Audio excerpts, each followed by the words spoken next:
I never thought no would cost me my daughter. It started on a Thursday afternoon. The sun was setting, and I was just finishing a cup of tea on the porch. My phone rang. Erin. I smiled. I hadn't heard from her in weeks. "Hi, Mom," she said quickly, skipping the small talk. "Can you watch the kids this weekend?" I hesitated. She didn't ask how I was, didn't say how her day was going. Just straight to it, like I was her personal backup plan. "I can't this weekend, sweetheart," I said gently. "I've got my cardiologist appointment Saturday, remember? And I promised Judy I'd help with her fundraiser on Sunday." Silence. Then, the sigh. That heavy, disappointed sigh only a daughter can weaponize. "Unbelievable, Mom," she snapped. "You're retired. You literally have nothing else to do." I felt a sting in my chest. "I'm not just sitting around doing nothing," I said, trying to stay calm. "I've been busy lately. I still have a life, Erin." Her voice sharpened. "A life? Babysitting your grandkids is part of your life. Or did you forget you're a grandma?" That's when I knew. This wasn't about a weekend. This was about control. I tried to explain, gently, that I loved the kids, of course I do. But I wasn't a built-in babysitter. I wasn't a service she could just schedule on demand. That's when she lost it. "You know what? If you can't even help me when I need you, then don't bother calling anymore." Click. My heart dropped. I stared at the screen. Blocked. No messages, no calls. Just gone. The silence that followed wasn't peaceful. It was heavy, loud, like all the years I spent raising her had vanished in one angry hang-up. I sat there for a long time, tea cold, sunset gone, and for the first time in a long time, I felt truly alone. I didn't sleep that night. I kept checking my phone, like some part of me believed she'd text or call, maybe even apologize, but nothing. I opened our old messages, the birthday video I sent her last year, photos of the kids, the last text she sent. "Thanks, Mom. You're a lifesaver." Now? Just gray bubbles and silence. I tried calling once the next morning, just to check, just in case. Blocked. She really meant it. I sat by the kitchen window with my coffee, staring out at the empty street. My hands trembled slightly, but not from the caffeine. I wasn't angry. I was heartbroken. She didn't even ask if I was okay. Didn't care that my blood pressure's been up, that I've been feeling dizzy lately. All she saw was what I could do for her. And when I stopped doing it, she erased me, and that's what stung the most. Not the silence, not even the blocking, but how easy it was for her to throw me away. I raised her by myself, worked 2 jobs just to keep food on the table after her father passed, skipped meals so she could have lunch money, went without winter coats so she could stay warm. All of that, gone in one click. I kept replaying the moment in my head. "You're retired. You have nothing else to do." That wasn't just rude. It was cruel. Like the years I spent building a life outside of motherhood didn't matter anymore. Like I had no value unless I was serving her. And the worst part? A tiny voice inside me whispered, "Maybe she's right. Maybe I really don't have anything else." That afternoon, I sat on the edge of my bed, staring at the worn picture of us from her college graduation. She was glowing, her arms around me. She had no idea I skipped my mortgage payment that month just to buy her a decent gift. I remember thinking, this is what love looks like. But now it felt like I'd been living in someone else's story, because the daughter in front of me today wasn't the girl in that photo. She'd changed. Or maybe I'd just been too blind to see who she really was. That night, as I turned off the lights, I promised myself one thing. If she could cut me off like that, I'd stop waiting for her to come back. Days blurred together. It's strange how quiet the world gets when your own child cuts you out of it. The house was too still, too clean. No sticky fingerprints on the fridge, no little feet running down the hallway. Just silence. I kept busy, kind of. Folded and refolded the same laundry, reorganized the pantry, baked banana bread I didn't even want to eat. Then one morning, I passed by the community center bulletin board on my walk. They were asking for volunteers to read to children after school. I almost walked away, but something, maybe pride, maybe pain, made me write down my name. I needed to feel useful again. To remind myself I was more than just someone's forgotten mother. That's where I met Lena. She was the coordinator, mid-20s, full of energy, eyes that sparkled when she laughed. The first day I walked in, nervous and unsure, she smiled so wide it actually startled me. "Welcome, Miss Maggie. We've been hoping someone like you would show up." Someone like me? She didn't mean it the way Erin would have. She wasn't saying old, she was saying valued. I started showing up every Thursday.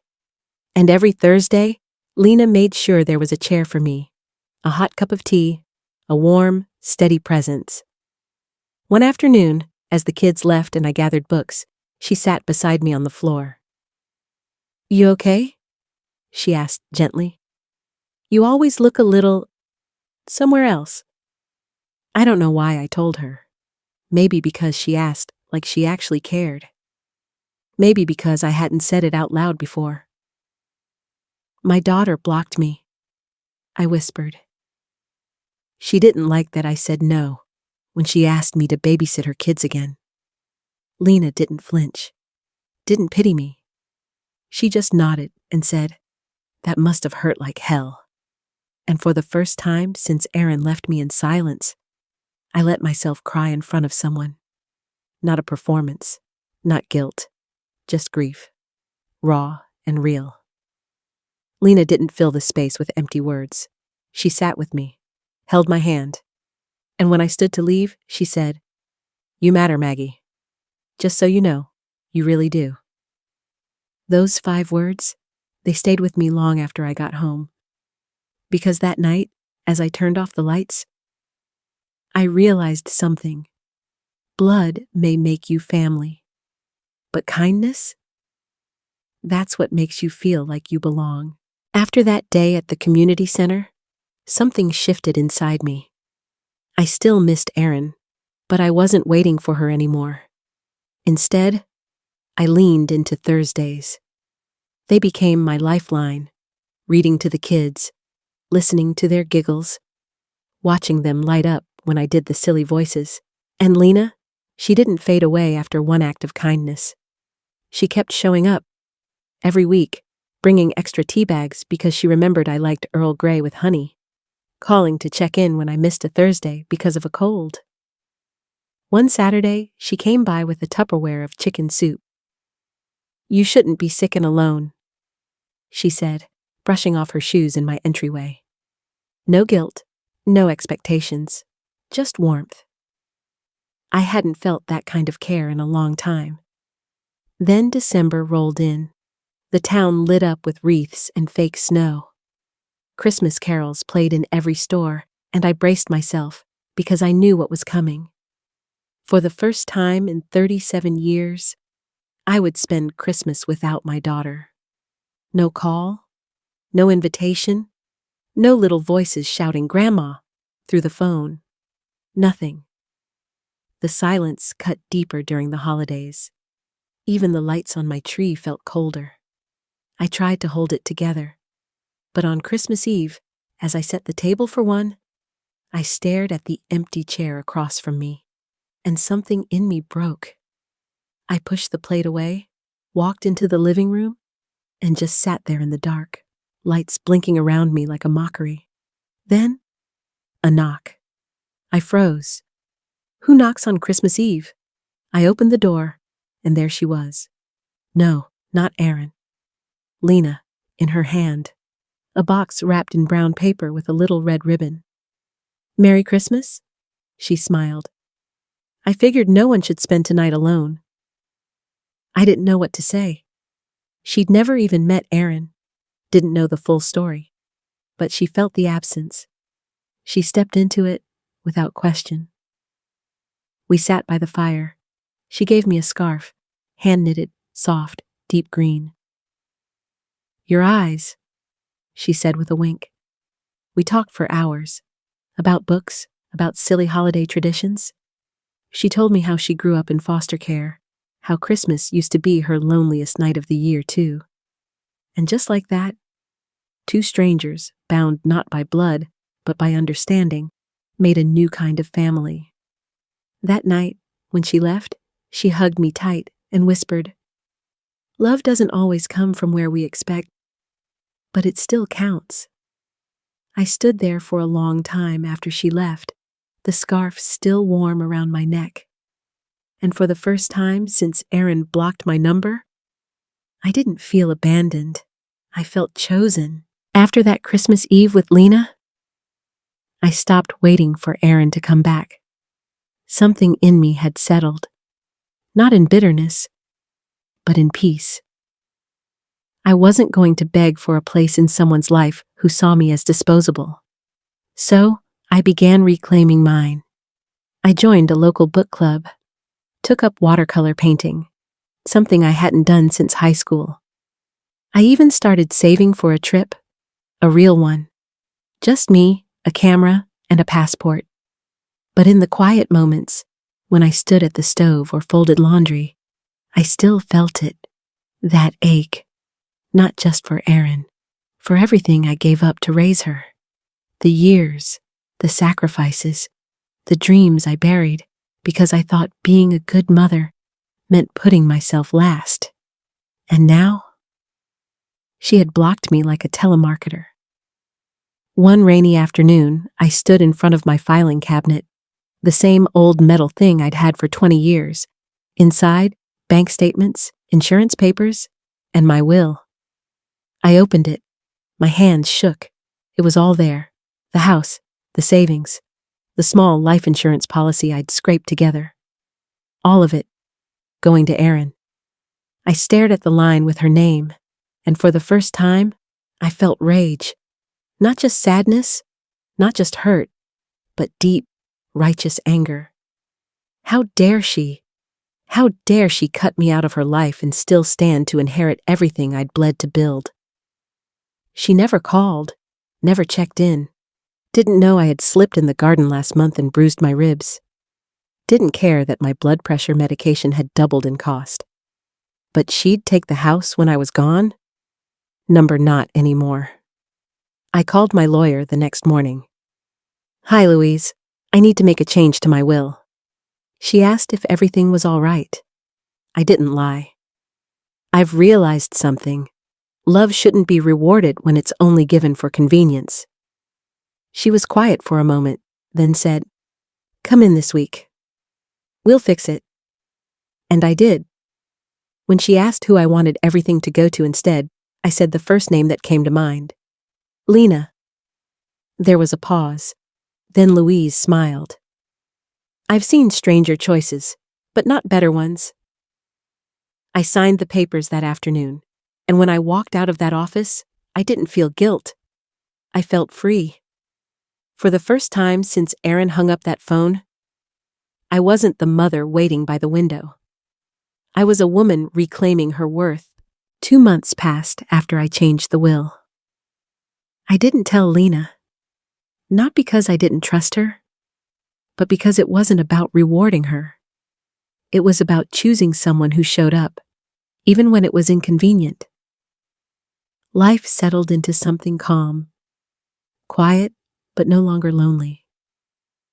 I painted in the mornings, volunteered on Thursdays, even started planning that trip to Italy I'd always postponed. Then, one evening, just as the sun was slipping behind the trees, I heard it. A knock, not the polite kind. No rhythm, no patience, just loud, sharp, demanding. I froze. No one ever knocked like that. I opened the door slowly, and there she was, Erin, hair a mess, makeup smudged, eyes red and swollen. She looked like she hadn't slept in days. We stared at each other for a long moment. Neither of us spoke, until she burst into tears. "Mom!" she sobbed, stumbling forward. I didn't know where else to go. I didn't move. I didn't reach for her. I couldn't. My heart was pounding. Part fear, part shock, part something else I couldn't name yet. She looked around the house like it was foreign, like she hadn't once lived here, like she hadn't blocked me, erased me, forgotten me. "I'm sorry," she whispered. "I know I messed up. I was overwhelmed with the kids and—" She trailed off. Then came the real reason. "Jacob left." I blinked. "He packed up 2 weeks ago? Said he couldn't handle the stress? Took the savings? I had to sell the car just to keep up with rent." I said nothing. She kept going. "The kids," her voice cracked. "They miss you. I told them you were busy, but they kept asking. I didn't know what to say." I felt something rise in my throat. Rage? Grief? No. Resolve. She finally looked at me, really looked, and asked, "Can we stay here? Just until I figure things out?" The air between us turned to ice. The woman who had blocked me without a second thought was now standing on my porch. Tears on her cheeks, because she needed something. And I had a choice. Let her back in? Or remember that I was no one's backup plan? I stood in the doorway, my hand still on the knob. The wind blew past us. Cold, but not as cold as the space between us. Erin's eyes searched mine, desperate for softness. But I was no longer the woman who cried at the sound of her daughter's name. "Can we come in?" she asked again, quieter this time. "Just for tonight?" I took a breath. Then I stepped aside. Not because I forgave her, but because I needed to see this through. With my eyes wide open, she stepped in like it still belonged to her. Like she'd just popped by after a long day. But the truth was heavy in the air. This was not a homecoming. This was a lifeboat she'd only remembered when hers started sinking. I made tea while she sat at the kitchen table, rubbing her temples like the weight of her world had finally caught up. And then she started talking. "All this time I thought you'd never say no to me," she said bitterly. "I didn't think it'd actually last." My back stiffened. "So, when I said no to babysitting, you blocked me?" Her silence was answer enough. "I was tired, Erin," I said, setting the tea in front of her. Not just tired of helping, but tired of being expected to serve without thanks. She looked away. "Do you know what it's like?" I continued, voice steady. "To raise a child? Give them everything and be treated like furniture they outgrew?" Her eyes welled again. "I was angry," she admitted. "I felt abandoned." I laughed, just once. "Abandoned? You felt abandoned?" I pulled out a chair and sat down. I waited for weeks, for a call, a text, anything. And when Christmas came, I lit a fire and cried alone. She looked ashamed, but she wasn't done. "Why didn't you call me?" she snapped, suddenly defensive. "Why didn't you try harder? You're my mother." The words hit me like a slap, but I didn't flinch. "Because I was done begging for scraps," I said calmly. "I don't want love that only shows up when it's convenient." She looked down at her tea, fingers trembling. Then she whispered, "What happens now? Are you cutting me off forever?" I stood slowly, walked over to the small wooden desk in the corner, and opened the drawer. I pulled out a single envelope. Unsealed. Inside, a copy of the new will. I placed it gently in front of her. She stared at it. "What is this?" she asked. I didn't answer. She pulled it out, read the header. Then her eyes landed on the name, not hers. Lena. She looked up at me, stunned. You gave it all to her? I nodded. Her mouth opened, closed, opened again. You're joking. You can't be serious. She's a stranger. No, I said quietly. She's someone who was there when you weren't. Silence. Then her voice cracked. Rage, fear, disbelief, all tangled together. You'd give my inheritance to some woman you read books with at a community center? And I looked her dead in the eyes and said, I gave my heart to someone who treated it with care. That's more than you ever did. Erin stared at the will in front of her like it was written in another language. But the message was clear. She wasn't in it. Not anymore. I can't believe this, she whispered. After everything I've been through? I crossed my arms. Everything you've been through? She stood abruptly, her chair scraping back. You have no idea what it's like to be me, she shouted. 2 kids, no partner, working double shifts just to pay for daycare. I was drowning, Mom. I didn't move. And I reached out to you, just once, asked for a little help, and you made it about you. You couldn't watch them for a few hours a week? What kind of mother says no to her own child? My jaw tightened. I walked to the sink and stared out the window, at the backyard she used to play in. Then I turned around and said something I'd held in for far too long. The kind of mother who already raised her child. She flinched. I gave up years of my life, Erin. Years. For you. I didn't complain. I didn't ask for recognition. But the moment I stopped being useful, you cut me off.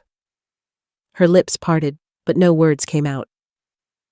And now that he's gone, now that the money's dried up, now that you're scared, you remember I exist. She dropped into the chair like the weight of it all had finally caught up. Tears rolled down her cheeks. I didn't think you'd mean it, she said, voice breaking.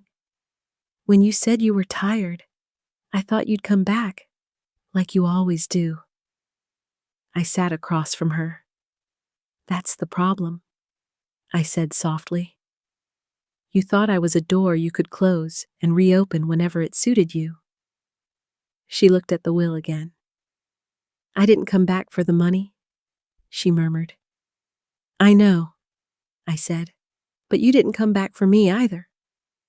That silence? It was the loudest sound in the room.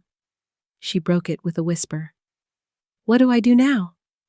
And for the first time, I didn't rush in with comfort. I didn't offer her tissues. I didn't try to fix her pain. I just looked at her, my voice steady. You grow up. You stop expecting people to save you, and you start showing up for the ones who loved you, even when you didn't deserve it. Her chin quivered. She wanted to argue, to scream, to blame, but she didn't, because deep down, she knew. She didn't lose a mother. She gave her away. Erin sat quietly now. No more shouting. No more excuses. Just silence. Her shoulders had dropped, her bravado drained, and for the first time in years, she looked like my daughter again. Not the woman who blocked my number. Not the one who left me behind. But the girl who used to climb into bed with me after nightmares. I didn't know how to fix it, she said, barely above a whisper. I thought, if I just showed up, maybe you'd forget everything. I sat down beside her. I didn't forget, Erin, I said softly. But I also didn't stop loving you. That's the part that hurts the most. She turned to me, tears falling again. You still love me? I nodded. Of course I do. But love isn't a free pass to hurt someone and come back when it's convenient. She looked down at her hands. I didn't know how far I'd fallen until I saw your door and was afraid you wouldn't open it. I exhaled. And yet, here you are.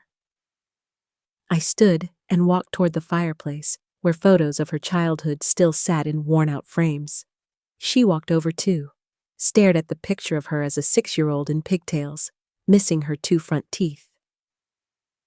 "Lena didn't take your place," I said gently. "She filled the silence you left behind." Erin wiped her eyes. "I don't want her money. I don't want the house. I want a chance. To start over." I turned to face her. "You can have that, but you'll have to earn it. Day by day, not with gifts, not with tears, with showing up." She nodded slowly, as if finally understanding what that meant. A knock came at the door. We both turned. It was Lena, holding a bag of groceries, smiling, until she saw Erin. The air tightened again. But before either of them could speak, I stepped forward. "It's okay," I said. "We're just talking." Lena glanced at me, then Erin. Then she handed me the bag and gave a small nod. "I'll come back later." She turned to leave, but Erin stopped her. "Wait." Lena paused. I owe you an apology," Erin said, "for things I've said and the way I treated her." Lena nodded. Nothing more. Then she walked away. When I closed the door, Erin was still staring at it. "I have a long way to go," she said quietly. "Yes," I replied, "but you took the first step." She looked at me. "So, are you shutting the door for good?" I smiled. "Number, I didn't shut the door. You just never knocked." For the first time in months, we sat down, just the 2 of us, and shared a cup of tea in silence.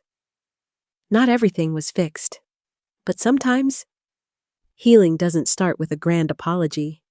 It starts when someone knocks, and someone else says, "Come in."